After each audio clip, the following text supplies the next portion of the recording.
Shalom, ada sukacita, banyak berkat, duit lancar. Tuhan Yesus selalu memberkati kita.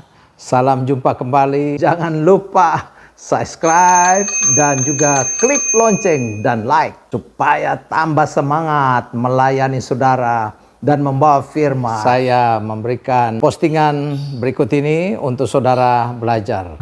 Ada banyak orang yang belum mengerti tentang bagaimana membaca firman. Seorang jemaat datang kepada saya, dia berkata, "Pak Richard, saya bukannya tidak mau baca Alkitab. Saya yang pertama tidak mengerti. Yang kedua, Alkitab itu terlalu tebal.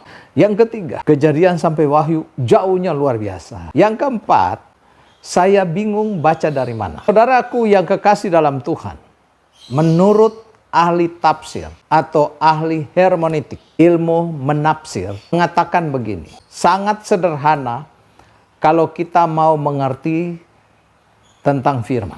Yang pertama, kalau saudara mau baca, terserah, you mau baca satu cerita, you mau baca satu perikop, kalau you baca Alkitab, you harus lihat apa kata Tuhan di dalam ayat-ayat yang saudara baca. Jadi saudara kalau baca Alkitab, ingat, you harus fokus kepada apa firman, apa perintah Tuhan, apa kata-kata Tuhan dari ayat yang saudara baca. Yang kedua, saudara harus lihat apa perintah Tuhan untuk saudara lakukan.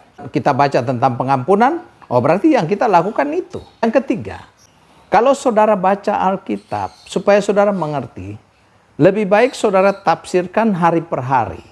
Jadi kalau saudara baca pagi tadi tentang pengampunan, berarti sepanjang hari itu ada orang yang menyebalkan saudara yang harus saudara ampuni.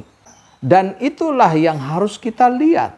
Kan kasih firman tiap hari untuk langkah-langkah kita. Walaupun langkah kita kiri kanan bergantian, tapi selalu memulai beda-beda.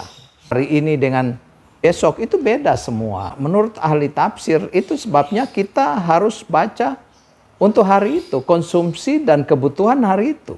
Jadi kalau saudara baca tadi pagi tentang kekudusan, berarti sepanjang hari itu jagalah kekudusan. Itulah yang saudara lihat firman Tuhan, perintah, dan lakukanlah firman itu. Jangan nggak pernah baca Alkitab. Orang kalau di gereja nggak pernah bawa Alkitab. Kalau nggak pernah bawa sih nggak ada masalah. Jangan sampai nggak punya sama sekali. Ada orang yang bilang, "Pak Richard, saya udah baca Alkitab." Oh, udah Alkitab. Ada orang sampai nggak punya Alkitab. Begitu mati baru punya.